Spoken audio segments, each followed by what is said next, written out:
കേരളത്തിലെ പ്രീസെയിൽ കളക്ഷന് പിന്നാലെ ഇപ്പോഴിതാ എമ്പുരാൻ എന്ന ചിത്രത്തിൻ്റെ first day Karnataka presale collection updation നമുക്ക് ലഭിച്ചിട്ടുണ്ട്. ആ ഒരു അപ്ഡേഷനാണ് ഇന്നൊരു വീഡിയോ ഭാഗത്ത്. വീഡിയോയിൽ മുൻപ് വീഡിയോ ലൈക്ക് ചെയ്യുക, ചാനൽ സബ്സ്ക്രൈബ് ചെയ്യുക. ഈ വരുന്ന മാർച്ച് ഏപ്രിൽ മാസങ്ങളിൽ അങ്ങോട്ട് ധാരാളം ചിത്രങ്ങൾ OTT റിലീസ് ചെയ്യും. നമ്മുടെ ചാനൽ ഭാഗം പരിശോധിച്ചാൽ ആ വീഡിയോയ്ക്ക് നിങ്ങൾക്ക് കാണാൻ വേണ്ടി സാധിക്കുന്നതായിരിക്കും. പൃഥ്വിരാജിൻ്റെ സംവിധാനത്തിൽ മോഹൻലാൽ, ടൊവിനോ തോമസ്, മഞ്ജു വാര്യർ എന്നൊക്കെ പ്രധാന കഥാപാത്രങ്ങളായി ഈ വരുന്ന മാർച്ച് 27 തിയേറ്ററുകളിൽ എത്താൻ പോകുന്ന ചിത്രമാണ് എമ്പുരാൻ. ഏവരും ഏറെ ആകാംക്ഷയോടെയാണ് എമ്പുരാൻ എന്ന ചിത്രത്തിൻ്റെ ഓരോ അപ്ഡേഷനും അറിയാൻ വേണ്ടി കാത്തിരിക്കുന്നത്.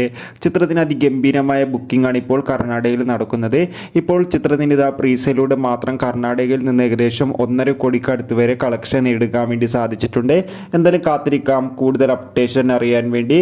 ചിത്രം കാണാൻ വേണ്ടി എത്ര പേർ കാത്തിരിക്കുന്നു കമൻറ്റ് ചെയ്യുക. ബൈ.